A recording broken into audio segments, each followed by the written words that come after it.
We're here because free speech is under attack. We're here because people are being convinced that socialism works. We're here because people are being judged guilty until proven innocent. We are fighting back with facts. This is not a safe zone, so buckle up, Buttercup. This is the raw, naked truth.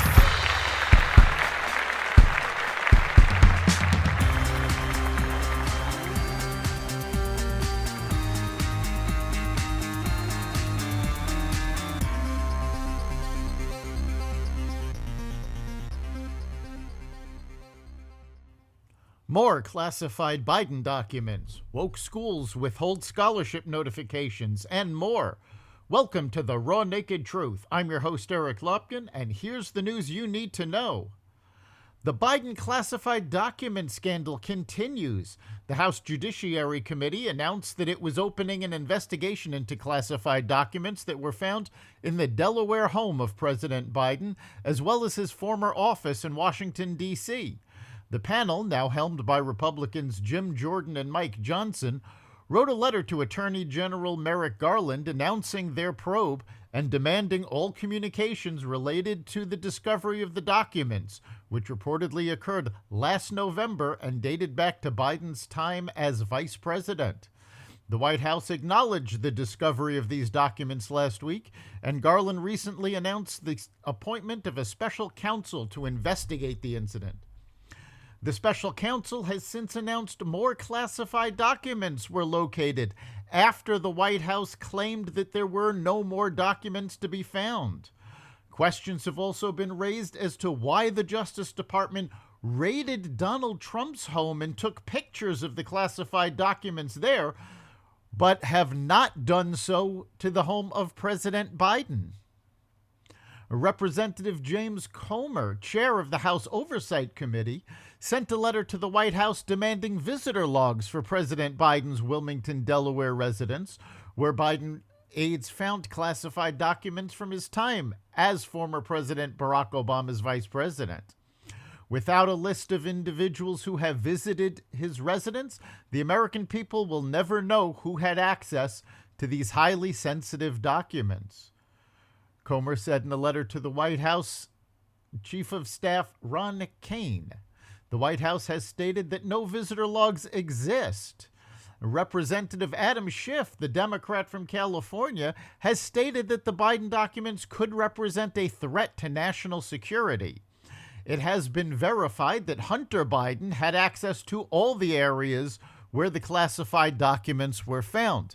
In addition, an episode of Jay Leno's Garage was filmed in Biden's garage while the documents were housed there. One of the signatories of the now discredited open letter attempting to discredit the findings from the Hunter Biden laptop made a stunning admission more than 2 years after it surfaced in the public eye. Douglas Wise, a former Defense Intelligence Agency deputy director and former senior CIA operations officer, was among the over 50 former intel officials who claimed that the content of the laptop, first reported by the New York Post in October 2020, has all the classic earmarks of a Russian information operation. But in an interview with The Australian published Sunday, Weiss now admits most of what was found in the reported emails had to be based in reality. Quote, all of us figured that a significant portion of that content had to be real to make any Russian disinformation credible, Wise told The Australian. According to The Australian, Weiss had no regrets signing on to the letter and said it was no surprise that the emails were genuine. 13 high schools in Virginia say they neglected to inform their students that they won national merit recognition in time for those students to apply to college and scholarship opportunities. Governor Glenn Youngkin called for an investigation into what happened. Prince William County Public Schools confirmed that 2 high schools did not notify students of their recognition in a timely manner. Students should have been notified between March and June of last year. 4 other high schools in Loudoun County did not notify students of their national merit recognition, and 7 high schools in Fairfax County admitted that they also did not notify students. The school systems say it was all oversight, but Youngkin suggests a larger policy may be at play at these school systems. They have a maniacal focus on equal outcomes for all students at all cost. And at the heart of the American dream is excelling, is advancing, is stretching and recognizing that we have students of different capabilities, Youngkin said. The school system blames accidental administrative oversight for not telling students, but said they have now notified 16 students of the prestigious accolade. It has been found that these schools hired diversity experts who advocated that all focus must be on equal outcomes, not opportunities, even if that meant holding some students back. A total of 331 police were shot across the country in 2022. A 6% increase from 2020, according to a new accounting from the National Fraternal Order of Police. Of officers who were shot in the line of duty, 62 were killed, up 32% from 2020, the police group said.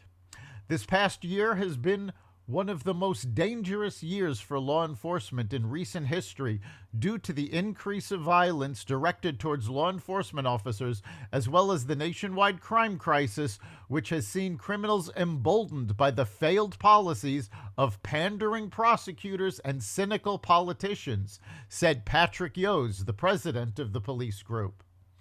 Last year's grim tally was slightly down from 2021, when a record 346 officers were shot and 63 killed. That's the Raw Naked Truth. You can catch every episode of the Raw Naked Truth at xvadio.com/podcasts, the Apple Podcasts app, Google Podcasts, Spotify, iHeartRadio, Stitcher, Amazon Music, Audible, and any platform that respects freedom of speech. We'll see you next time.